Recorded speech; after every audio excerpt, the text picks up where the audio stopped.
അവർ നിങ്ങളെ തീവ്രമായി പ്രണയിക്കും, സ്നേഹം കൊണ്ട് പൊതിയും, വാഗ്ദാനങ്ങൾ നൽകും. പക്ഷേ അടുത്ത ദിവസം അവർ നിങ്ങളുടെ ഹൃദയത്തെ കീറിമുറിക്കും. നിങ്ങളുടെ അന്തസ്സിനെയും ബഹുമാനത്തെയും നിലത്തിട്ട് ചവിട്ടിയായിരിക്കും. ഒരു കൊക്കയിലേക്ക് തള്ളിയിടുന്നത് പോലെ അവർ നിങ്ങളെ ഉപേക്ഷിക്കും. ഇനി ഇത് താങ്ങാനാവില്ലെന്നും ഇതിവിടെ നിർത്തണമെന്നുമൊക്കെ നിങ്ങൾ തീരുമാനിക്കും. പക്ഷേ അടുത്ത ദിവസം അല്ല, അന്ന് രാത്രി തന്നെ അവർ മടങ്ങി വരും. ഇനി ഇത് ആവർത്തിക്കത്തില്ലെന്ന് പറയുകയും മാപ്പ് പറയുകയും ചെയ്യും. അവർ നിങ്ങളെ വീണ്ടും സ്നേഹം കൊണ്ട് പൊതിയും, വാഗ്ദാനങ്ങൾ നൽകും. പക്ഷേ വീണ്ടും അവർ നിങ്ങളെ നോവിക്കും. ആ സൈക്കിൾ അങ്ങനെ തുടർന്നുകൊണ്ടേയിരിക്കും.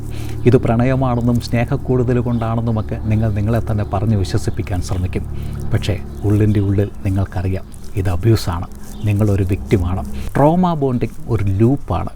വൈകാരിക തീവ്രതയും സംഘർഷവും ഒക്കെ നിറഞ്ഞ, രക്ഷപ്പെടാൻ വളരെ പ്രയാസമുള്ള, ഒരിക്കൽ രക്ഷപ്പെട്ടാലും അതിന് മുറിവുകൾ വീണ്ടും വേട്ടയാടാൻ സാധ്യതയുള്ള ഒരു സർക്കിൾ. പക്ഷേ നിങ്ങൾക്ക് രക്ഷപ്പെടാൻ കഴിയും. ഈ പാറ്റേൺ കണ്ടുപിടിക്കുകയും അത് അഡ്രസ്സ് ചെയ്യുകയും ചെയ്യുക. ബൗണ്ടറികൾ സെറ്റ് ചെയ്യുക. നിങ്ങൾക്ക് പ്രാധാന്യം കൊടുക്കുക. നിങ്ങൾ നിങ്ങളെ തന്നെ കൂടുതൽ സ്നേഹിക്കാൻ തുടങ്ങുമ്പോൾ മെല്ലെ ആ സർക്കിളിൽ നിന്ന് നിങ്ങൾ രക്ഷപ്പെടും. നിങ്ങളുടെ ജീവിതത്തിൽ വീണ്ടും സമാധാനം കൈവരും.